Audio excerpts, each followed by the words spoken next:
Hello, mate. So this is the guy who introduced me to you, sir. Nice to meet you. Got a good name, Bill. That's my name. What do you want to do, Bill? I've been waiting for 20 years. Well, David, I've been since I've been here. I've been talking to some of your supporters, your fans, and really asking them. I've been asking them how they felt when they went in and how they feel when they come out. So when they go in, they're feeling excited and looking forward to it. And when they're coming out, they're feeling empowered.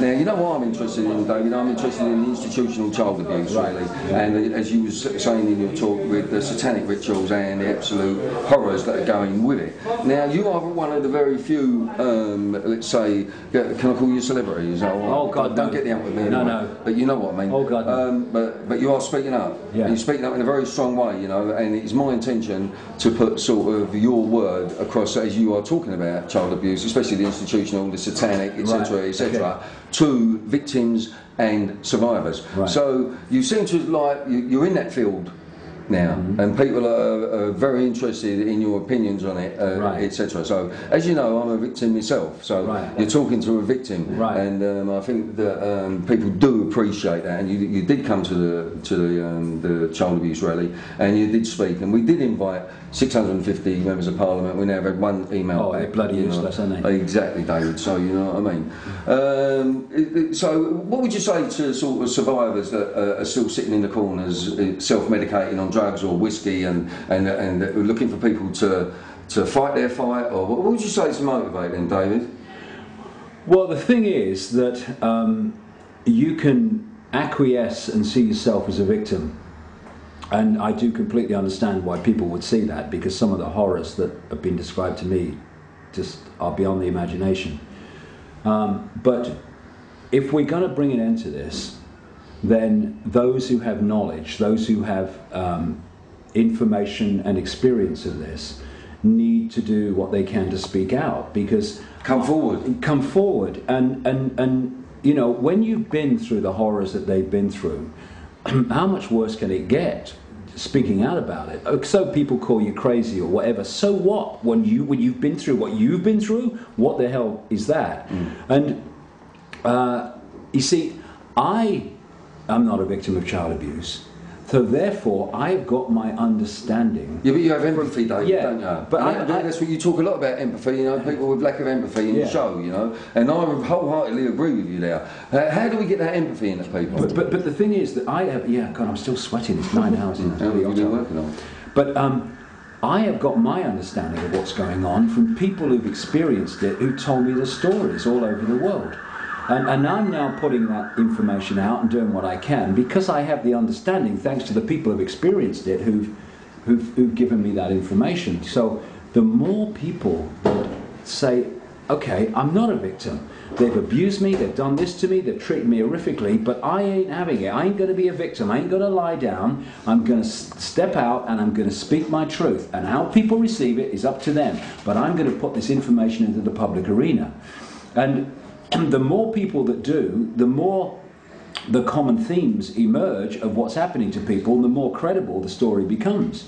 Because, you know, when people start to talk to me now about what's happened to them, I know what's coming. And if I'm talking to someone in America, I know what's coming. When I'm talking to someone in Australia, I know what's coming. South Africa, I know what's coming. Crazy. It's really quite... Because it's the blueprint of the way they do it. Yeah. The way they abuse people, the way they satanically abuse people, the paedophile rings and all the rest of it. And the 500,000 children that were taken out to Australia to feed the British Empire. Exactly. You know?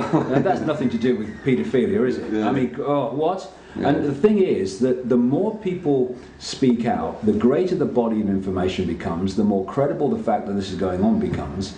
And, you know, I would say to people, I completely understand why you just want it to go away and you want to, you know, escape from your trauma through various means. But if you take a deep breath and you say, how can I stop this happening to other people? Then you can stand up and speak out, and the body of information of what's happening gets greater. And the more the common themes emerge, and it's not difficult for common themes to emerge, because all these people have got to do is speak their truth, and the common themes emerge, because it's unbelievable how the blueprint unfolds. And therefore, we have an expanding body of experience and information, which becomes undeniable in the end. You know, when one person said this happened to me, oh yeah, with 2, 3, 4, hundreds, thousands, oh my God, what's going on here? This is what we need, and because it comes back in later life, you know, like a lot of victims or survivors, whatever you want to call them, they will tell you that it's normally like as you get older, David, you become more aware of horrors. It's like if you think of a horror when you're a kid, it's not the same as when you think of a horror as an adult. You know what I mean? Like as a kid, you might be frightened by Snow White. As an adult, you know. Yeah. So as they reach adulthood, where their minds are becoming more progressive, if you like, and more daring, then they go back to the real horrors that happened to them when they really got fucked and they got abused, etc., etc. That is why they wind up in institutions, etc., etc., and sectioned and all sorts of things. Especially, you know. But you know, people have got a choice. They can allow, to use a phrase, the bastards to get them down, or they can say, I'm not having this. I'm not being a victim, and I'm going to tell my truth. And the more people that do that, I mean, we only know what is happening in terms of satanic ritual abuse and paedophilia on the scale of it is, and how it is involving famous people in politics and business and entertainment. We only know that because the victims have spoken out. Unfortunately, those important people have become our weapons and our targets. Yeah, well, that's what we can do. That's who I'm trying to hit, David. I don't see the point in getting Joe Bloggs around the corner or the dustman or so and so and so and so, because people have this misconception of paedophiles as being dirty old men in raincoats, and they're not, as you know, David. They're famous politicians, they're prime ministers, they're presidents, they're geniuses. Some of them. They are, they are Secretary Generals of NATO. They are Secretaries of State for Defence, and the ratio, because of things I've been talking about today, the ratio of paedophiles and Satanists to the upper echelons, bravely called the upper echelons of society, is massive compared with the general population. And if we can get people who've had abuse from these people to speak out, the more and more people keep naming the same people and talking about the experiences with these, the more we undermine the rings, and the more that people see the credibility in this. What he's naming him, she's naming him, he's naming him, and so it's like when I go around America, I'm naming Father George Bush as a paedophile and child killer all the time wherever I can. I did it on the BBC. What was that show we did? What was his name? The guy who's very controversial. We saw him on the Isle of Wight, Jay. What's his name? Russell Brand. Russell Brand. Oh right. He had me on, and he obviously read my books, and he led me into an answer about Father George Bush, in which I talked to him about the fact that he was a serial paedophile and child killer, and he had me on the next week, and we went on and did the same. And in the iPod recording of the program, they took that bit out, but live it went out. And I've done it all over America, and I can only have the confidence to do that because I don't want to. If you're secure in your knowledge. I don't want to accuse anybody of something they haven't done. But I was only confident enough to do that because of the number of victims who've spoken out and named him, and the common themes are extraordinary. Same with Ted Heath, the Prime Minister of Britain in 1974. He was another paedophile and multiple child killer. I said that while he was alive. I had the confidence to do that because the people he abused, enough had spoken to me and told me their stories.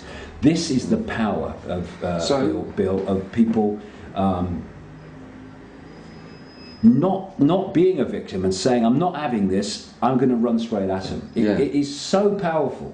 Because they are the ones that know, because those are the ones of experience, therefore those are the ones that can alert those of us who can get it out there that this is true, and therefore we can have the confidence to do it. So your message really, as we began, to survivors, victims, whatever, is what I say: come forward.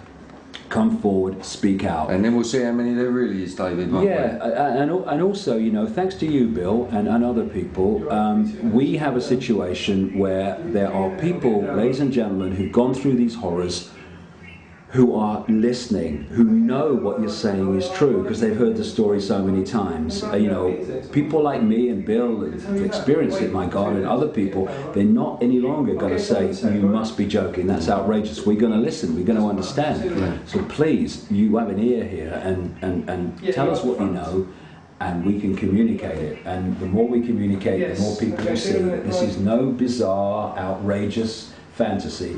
This is real and true, and it's going on all over the world as I'm speaking. That's lovely. Cheers, Bill. Thank you very much. The Pope's coming over next week. Is he? Yeah, so watch out for me in the press. He speaks very highly of you. Of course he does, he loves me. Okay.